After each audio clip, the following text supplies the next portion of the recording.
नाग कन्या। नाग कन्या अरुणाचल प्रदेश की लोक कथा है। बहुत पहले भारत के पूर्वोत्तर क्षेत्र में एक गांव था, मिस्मा। वहाँ एक अनाथ मछुआरा रहता था। ताराओन एक दिन वो मछली पकड़ने गया। उस दिन मछली के स्थान पर एक नाग उसके जाल में फंस गया। दरअसल वो नाग नागलोक का राजा था।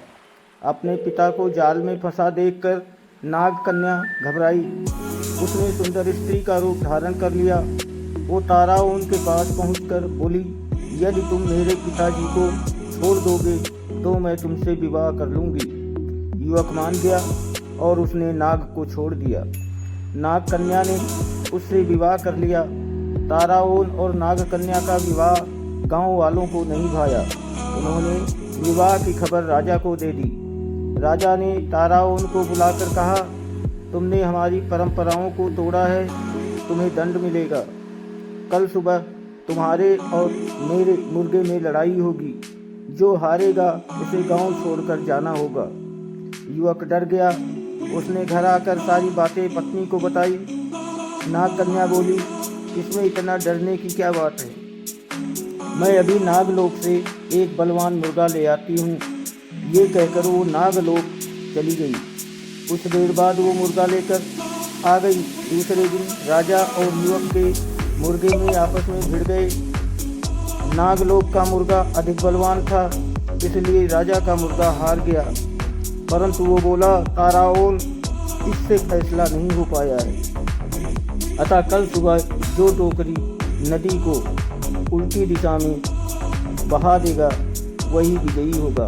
ताराओन के लिए लोहित नदी के बहाव को उल्टी दिशा में मोड़ना असंभव था। उसने ये बात नाग कन्या को बताई। उसने पति को ढाढ़स बताया, डरो नहीं, मेरे पिताजी तुम्हारी मदद करेंगे। वो अपने पिताजी के पास गई। नाग कन्या ने अपने पति की परेशानी बताई।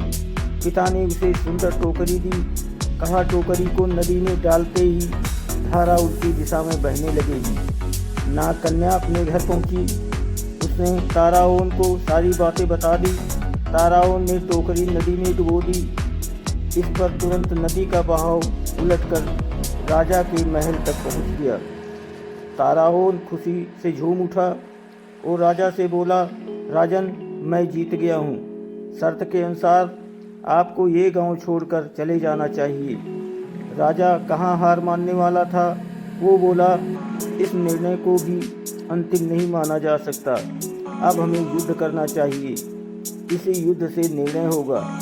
ताराओन भागा भागा अपनी पत्नी के पास पहुंचा और सारी बातें बताई। राजा के पास बड़ी फौज थी, परंतु ताराओन तो अकेला था। नाग कन्या उसकी परेशानी सुनकर फिर नागलोक में पहुंची।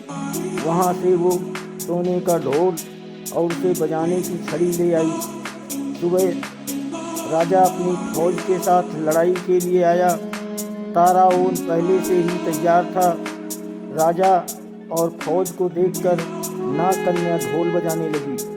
ढोल की धम धम सुनकर वृक्ष, जानवर, घास, पत्ते आदि नाचने लगे। राजा और सैनिक भी हथियार फेंक कर झूमने लगे। अब ताराओन और उसकी पत्नी नाग कन्या गांव के राजा रानी बन गए थे। आज भी अरुणाचल के वंशज ताराओन जनजाति के नाम से जाने जाते हैं। धन्यवाद।